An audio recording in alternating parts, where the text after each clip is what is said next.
Kabayan, si Kuya Ernie to. So today, we're gonna talk about importance of life insurance. So we have Lynn here para tulungan tayo for the frequently asked questions. Lynn, why don't you start with your questions? Ano ba yung mga usually mga questions about life insurance na na-encounter mo?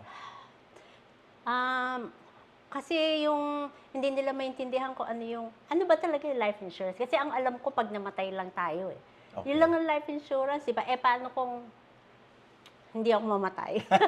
Okay. Actually, 70% of people sa Amerika hindi kaagad namamatay. Yeah. Nagkakasakit muna. The good news about life insurance is it protects you in all stages of life. Okay? Okay. So, hindi lang yan pampatay. I see. Oo. Habang buhay ka, meron tinatawag na living benefits.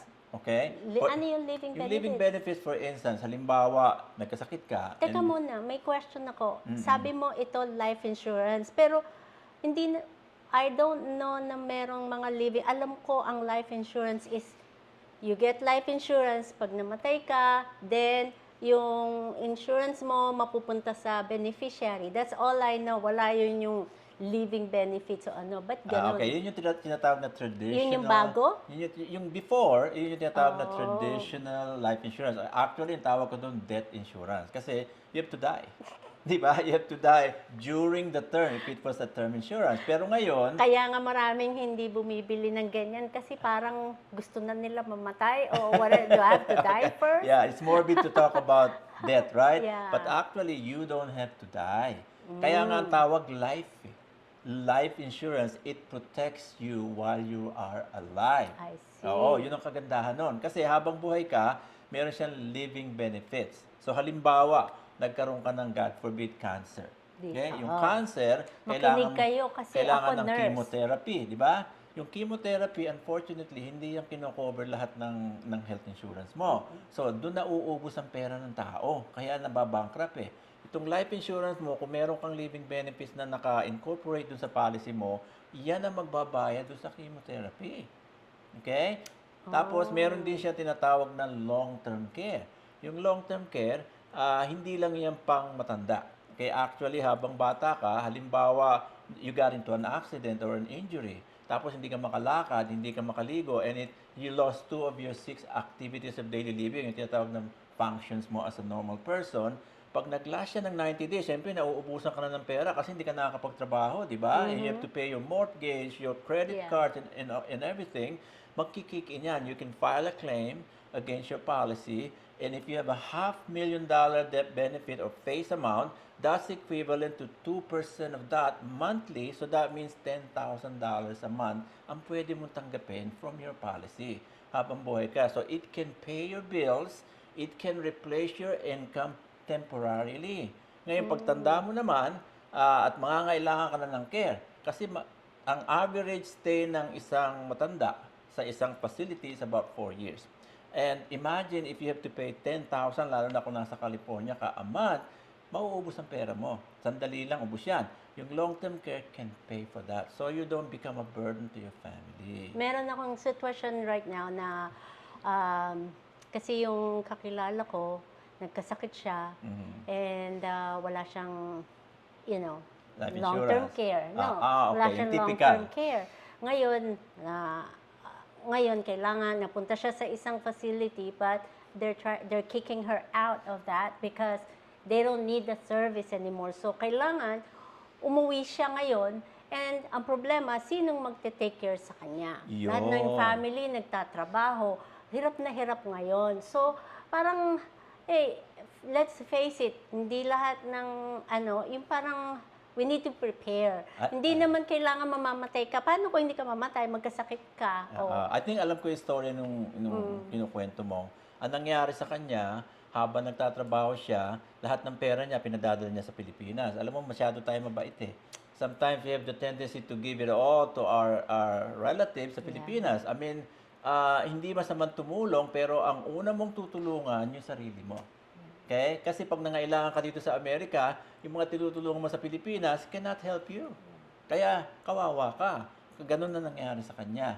ipinadala niya lahat yung pera doon sa Pilipinas, inubos niya lahat yung kanyang retirement money, ngayon na siya may kailangan, walang pwedeng tumulong sa And kanya. ito pang nangyari, tumawag sa Pilipinas, sabi, sino ho mag-aalaga sa kanya? Mhm. After all those things na tinulungan sila hanggang sa mga anak nila, pinag-aral and everything ngayon, wala, ayaw, sino daw mag-aalaga? Yun ang reality ng Ang buhay. mangyayari ngayon is, magpapadala pa ng pera yung nasa US para bayaran, para mag-alaga. Dahil kung hindi, walang mag-aalaga sa kanya. Exactly. Itatapon lang siya kung saan. Exactly. You know? Kaya tayo dito sa Amerika, we work so hard and we want to help our loved ones sa Pilipinas, di ba? Pero bago natin gawin yun, kailangan siguraduhin natin na meron tayong protection dito sa Amerika.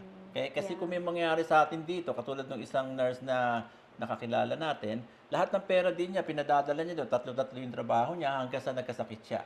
Ang problema, wala siyang sariling ipon, so siya ngayon na nangangailangan dito, yung mga tinutulungan niya sa Pilipinas cannot help her. Yeah. So, nagkautang-utang siya ngayon dahil kailangan mo bayaran yung iyong care.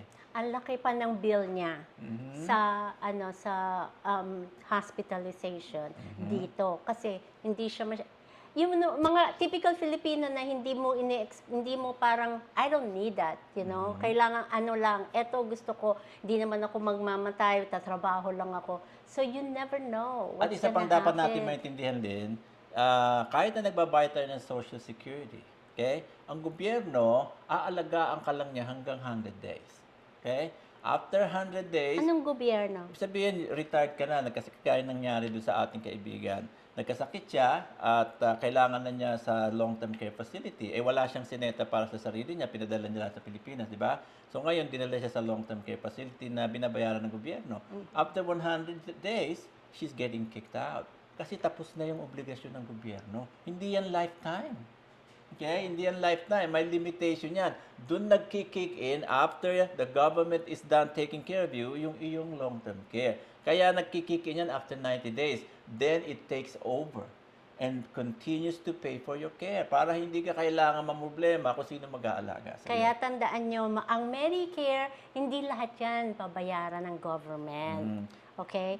Huwag tayong maniwala sa mga myth na, oh, may Medicare ako. No, hindi lahat ng sakit. Kasi ako nasa hospital ako nagtatrabaho. Alam ko ang nangyayari dun sa mga family na hindi ma-afford yung mga yan. Kasi ang hihingiin nila na susunod, who's the next kin in line na pwedeng magbayad? Otherwise, papaano na sila? At isa pang bagay na... Kinikick out nga sila ng mga pamilya nila, ng mga sarili nilang anak. Correct. Sabi nila, pasyente ko yun sabi nila, I cannot take care of her. Oh my God. So, sarili nilang mga anak, ganun ang sinasabi. Isa pang reality, Lynn, is hindi dapat nahihintay mo na matanda ka, saka mo pag-iisipan yan. In fact, habang bata ka, that's the time you set up a plan para insurable ka pa at mura yung premium mo. As low as $20, you can set up a plan with living benefits. $20 lang. Yes. Oh, Yeah, so wala tayong rason para hindi tayo mag-set up ng ganyan. If we can afford a cell phone, we can afford a life insurance habang bata pa tayo. Hindi kung kailang uugod-ugod na tayo, wala nang tatanggap sa inyo. meron pa akong sasabihin sa'yo. Ito, normally, ito yung sinasabi ng mga Filipino nating tradition. Oh, pag namatay ako, itapon nyo na lang ako sa dagat.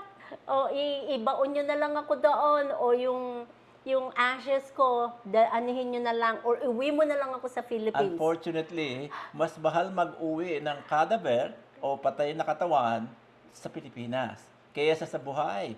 Okay? At hindi naman po pwede ritong itatapon ka sa kalye. Hindi mangyayari yon. Dito, buhay Against ka. the law yun, di ba? That's right. Dito, while you're living, you're paying taxes. Even when you're dead, you have to pay taxes. Okay? So, walang libre. Kaya kailangan ise-set up mo lahat habang meron kang kabuhayan para pag dumating yung needs na yun. Kaya tinatawag yan na pre-need. Isa pang bagay na maintindihan natin is hindi ko mo meron tayong group life insurance sa work, okay na tayo. Oh. Okay? Kasi ang group life, ang work insurance natin is a group life, parang health insurance. So, when you get kicked out or terminated or you leave that company, wala na rin yun. Oh, wow. Okay? Kaya hindi iyo yun. Kaya importante meron kang sarili that you can take with you wherever you go, especially when you are older. Wow.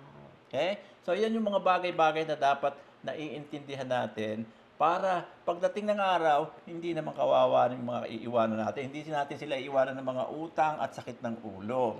Okay? Kasi yung GoFundMe, hindi yan life insurance policy. Okay?